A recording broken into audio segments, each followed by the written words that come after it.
The Dharma, incomparably profound and exquisite, is rarely met with even in hundreds of thousands of millions of kalpas.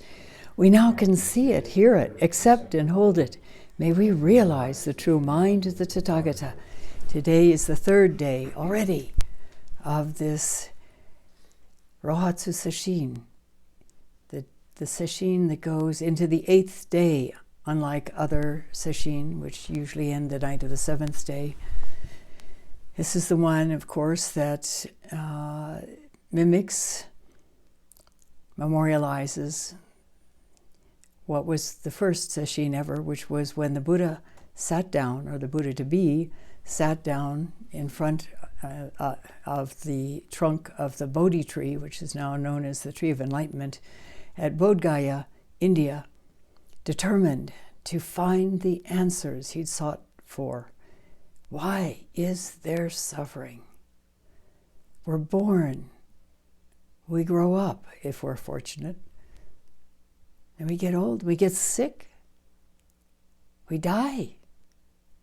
Is that all there is to it?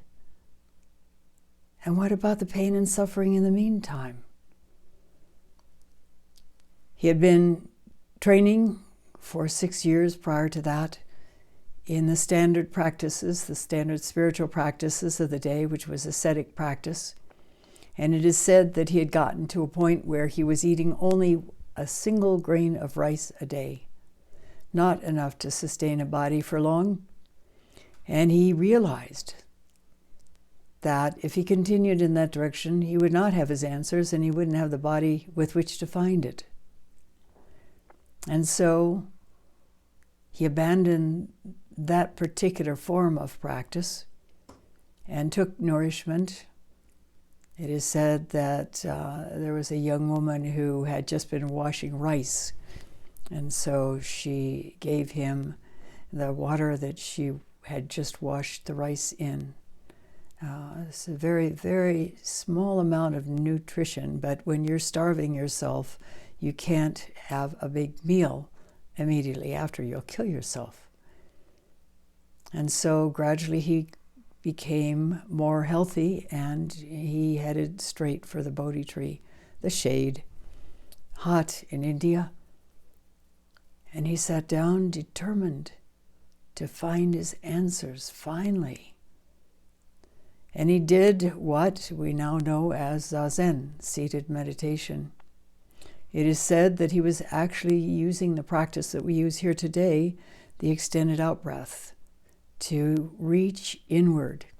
And as part of this whole process, as he steadily, with great commitment, reached within himself, opened gradually, gradually, gradually through the focus and the expanded awareness that comes through this practice of the extended out-breath, he began to see some things. He ran through all the challenges that people do, even today, run into in our Zen practice. There's metaphors for it. The first one was that the so-called Buddhist devil, which really is innate in ourselves, really, sent his beautiful daughters to dance before the Buddha and try to entice him away from his meditation. And it didn't work. How many of us, when we sat down to meditate at some point, certainly in our meditation career, probably many times, had all kinds of beguiling thoughts or images as we tried to keep ourselves from going deeper in our practice? Danger, danger, don't go there. You might let go too much. And when that didn't work, Mara sent his hordes of demons to hurl boiling mud at the Buddha-to-be, lances and spears, which of course represents pain.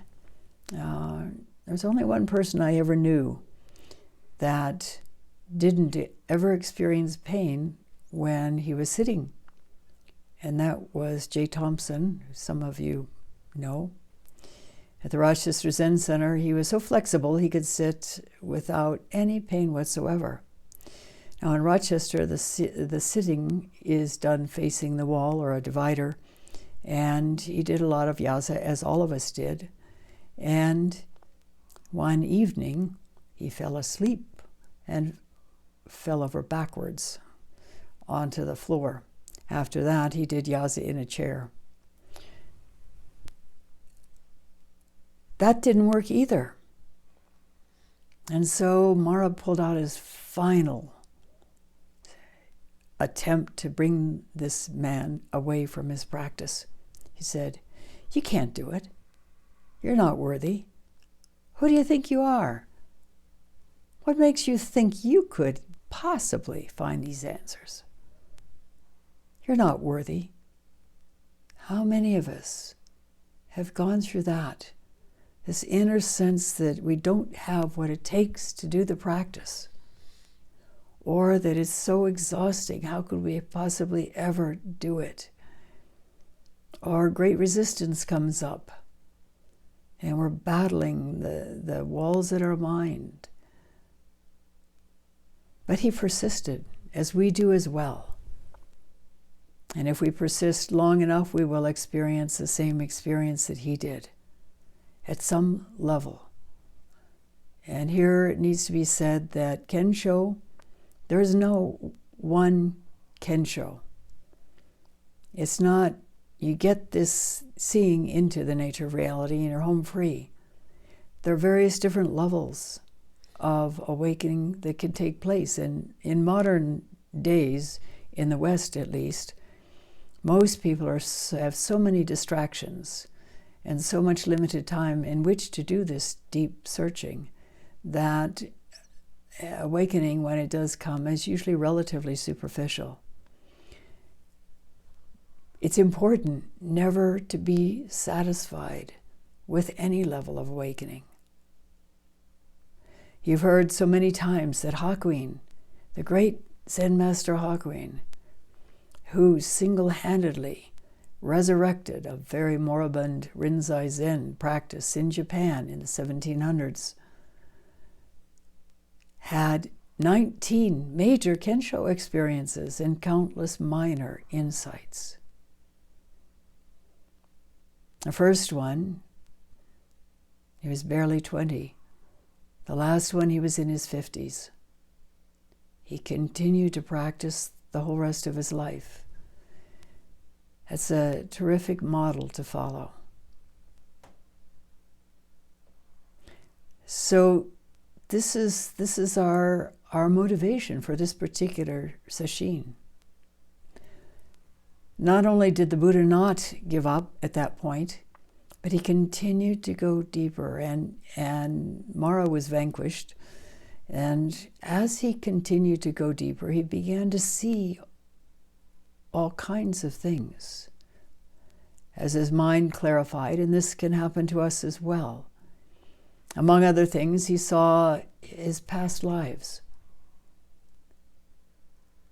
He saw where he was caught in delusion and was able, in the seeing of it, to allow it to release.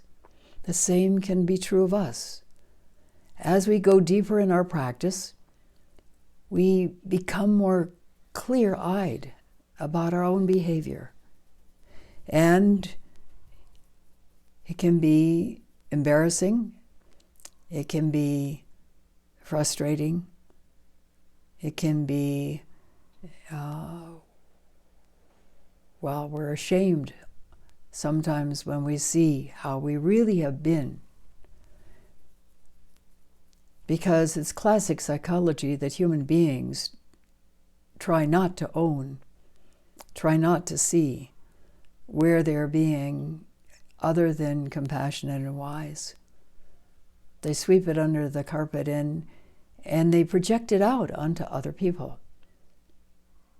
So that here's a signal. If there's something you don't like about another person, take a look within. It's entirely possible that that's what's happening for you, that your very own behavior is that way.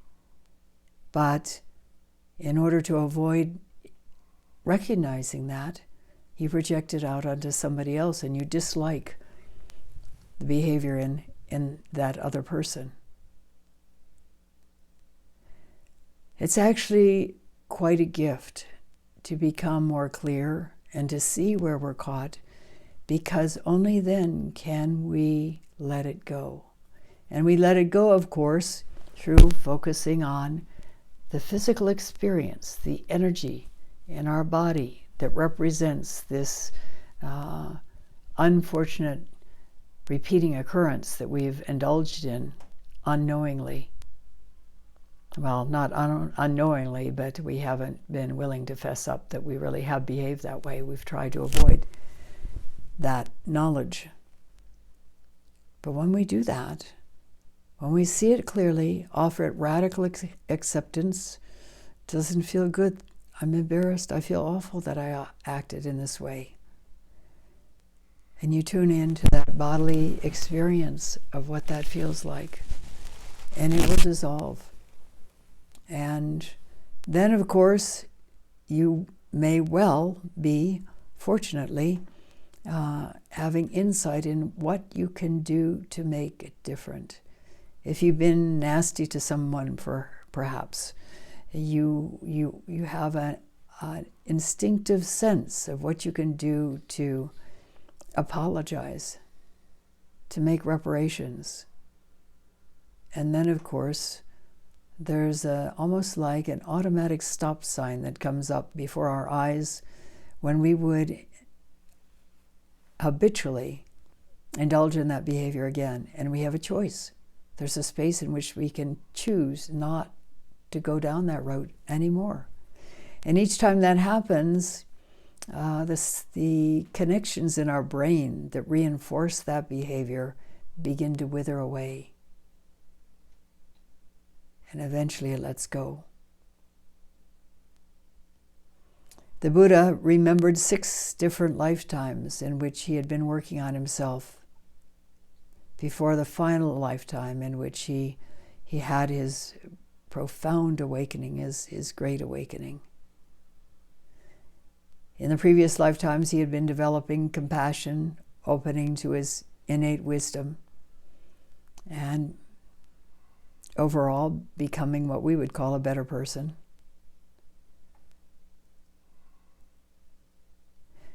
It's an interesting process, this practice. It's really a miracle to be able to do it, to be able to gradually let go, to see and to let go our habit patterns of greed, anger, and delusion, and become, little by little, so much more free. Because life is going to throw all kinds of things at us, and some of them are quite painful. It's how we either react or respond, and those are 2 opposite ends of a spectrum to what happens to us that will determine how our life unfolds from then on. So I'd like to continue sharing with you Hakuin's Rohatsu exhortations. These are the short talks that he gave to his students, his monks in the monastery during the Rohatsu sesshin each year. And they have come down to us because Hakuin was inveterate in terms of his writing. And also there were other people who wrote down these things as well. And thanks to Norman Waddell, who is a primo translator of Hakuin's works, we have this to read today. So, the 3rd night, the Master said, there are 2 kinds of bodhisattvas, those who pass on the Dharma lamp, transmitting the eye and treasure of the Buddha's Dharma from master to disciple without deviation, and those who preserve and protect that Dharma. The relation between them is like that which exists between a teacher and a student. When complete accord does not exist between teacher and student, the great Dharma cannot, on its own, come into play. When that happens, protecting the Dharma is of utmost importance. And of course, when Hakuin was doing his own training, he was walking all over Japan searching for a true teacher.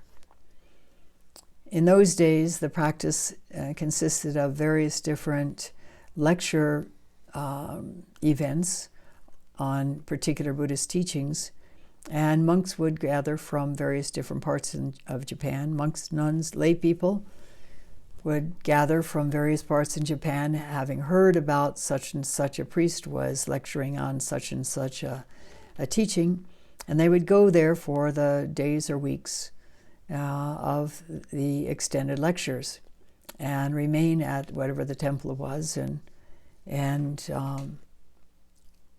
hear the teachings. And there were a number of these that Hakuin had gone to, and at one point he was still trying to find someone who he felt truly understood. And he was at one of these lecture meetings, and there was, because he was relatively senior at the time, he was put in charge of the new monks, not exactly new monks, but people unfamiliar to that temple who had come.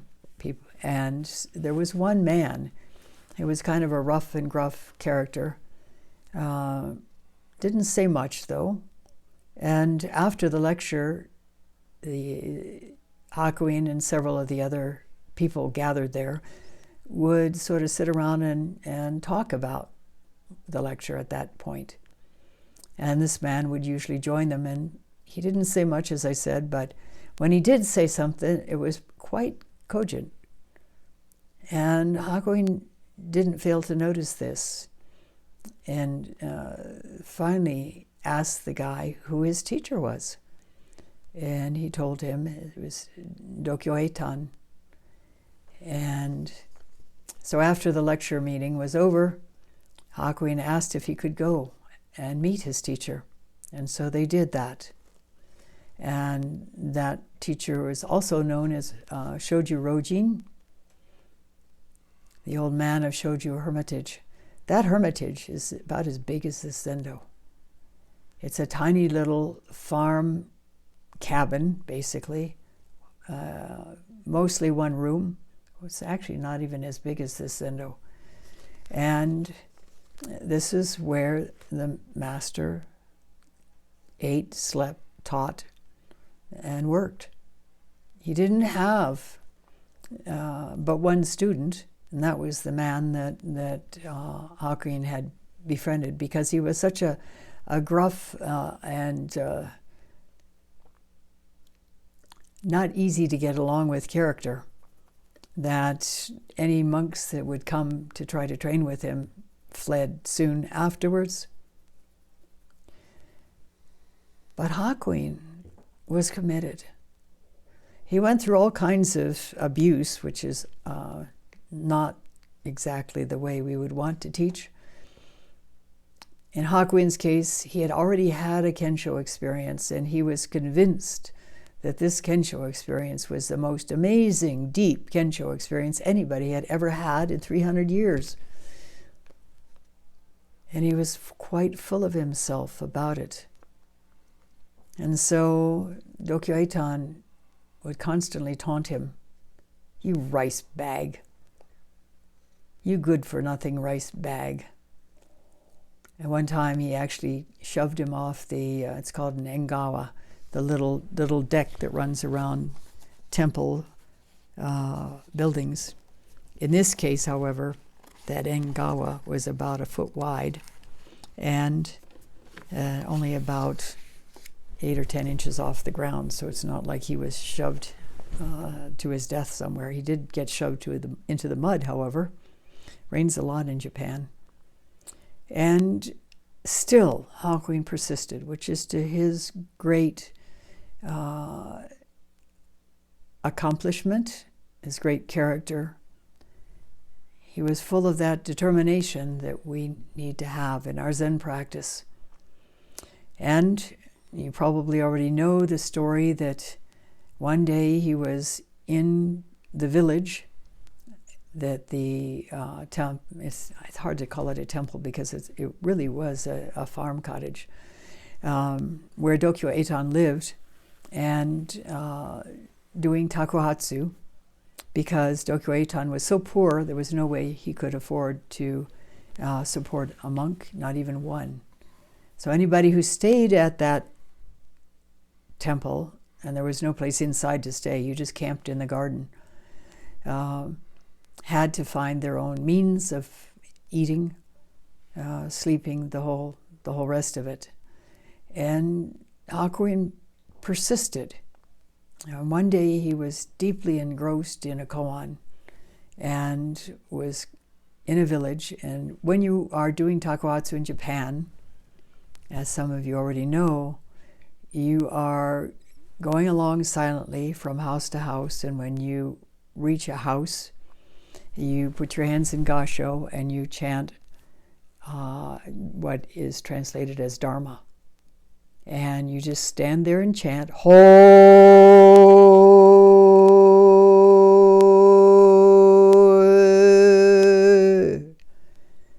until somebody comes out. And if nobody comes out in sufficient time, then you move on to the next building.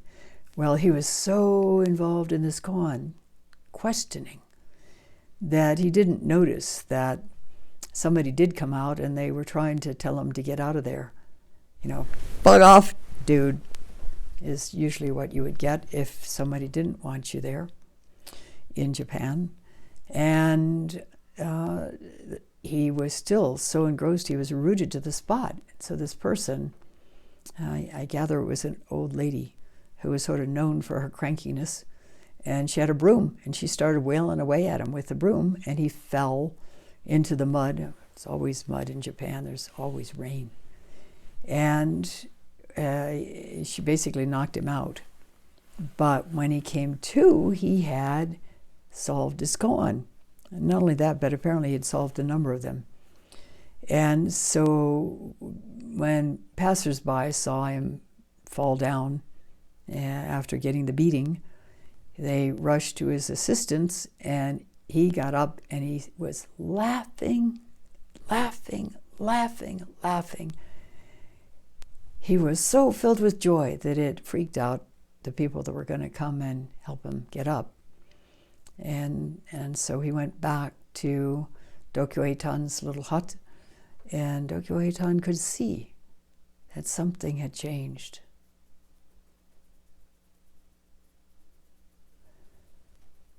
And the relationship changed after that.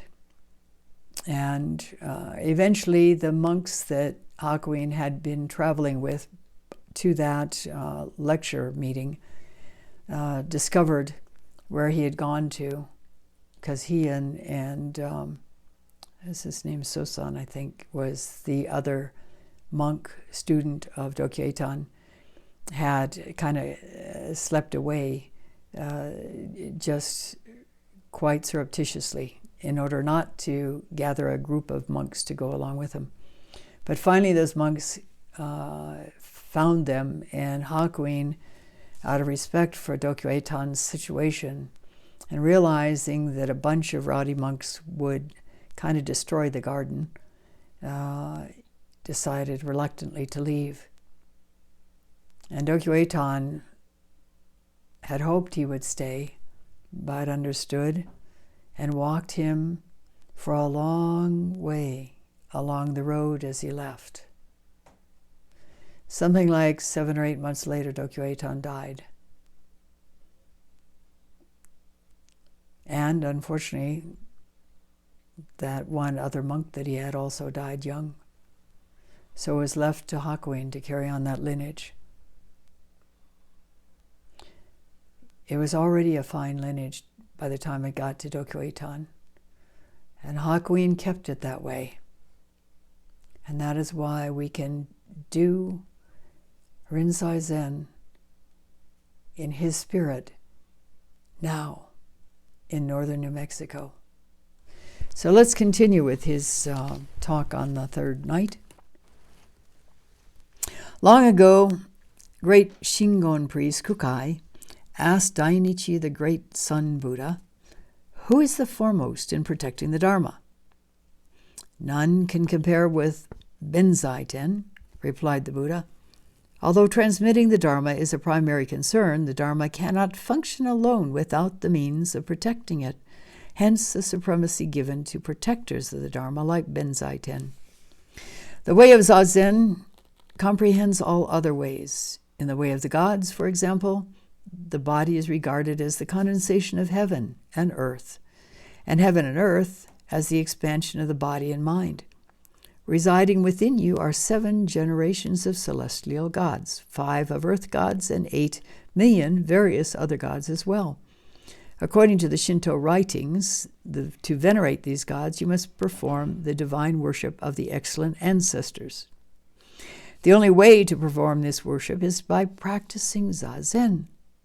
When you straighten your backbone, fill your cinnabar field with vital energy, that's your tanden, and sit with your 6 roots still and quiet, not a single thought impinging on your perceptions, you are worshiping all the gods of heaven and earth. Even though you sit like this for only a single stick of incense, the merit of that sitting is by no means a small one. Zen Master Dogen said, "A day of religious practice is a priceless treasure. 100 years without practice are 100 years of regret." Ah, how awesome, how humbling these words are. And I'd like to say a little bit more about awareness, presence, mindfulness. Again, from this book, Fathoming the Mind, which of course is what we do in Zazen. We're fathoming the mind. And that means that we're opening to all aspects. We're dropping beneath the level of words, because that's essential, and opening into the reality of all the nuances. Who are we?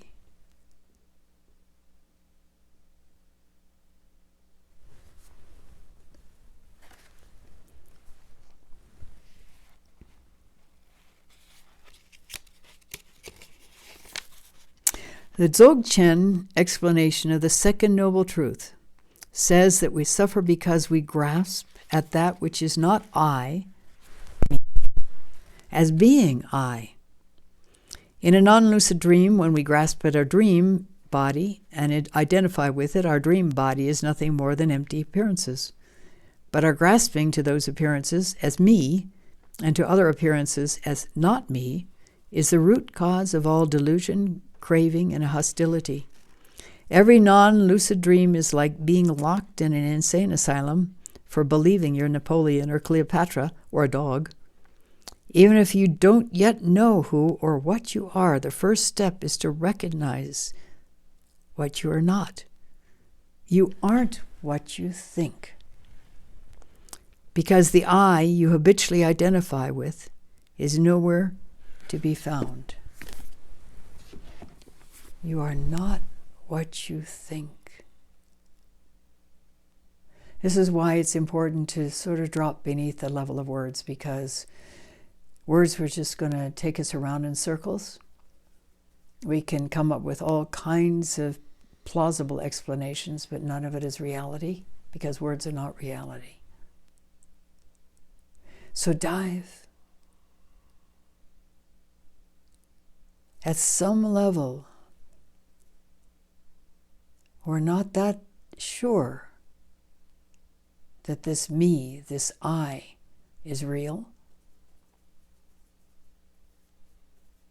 And if we're not that,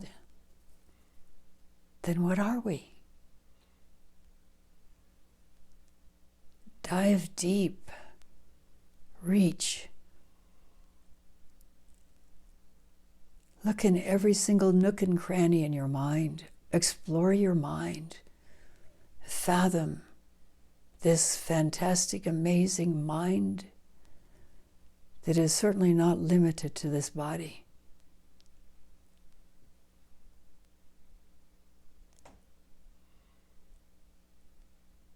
Thank you for listening. We'll stop now. recite the 4 vows.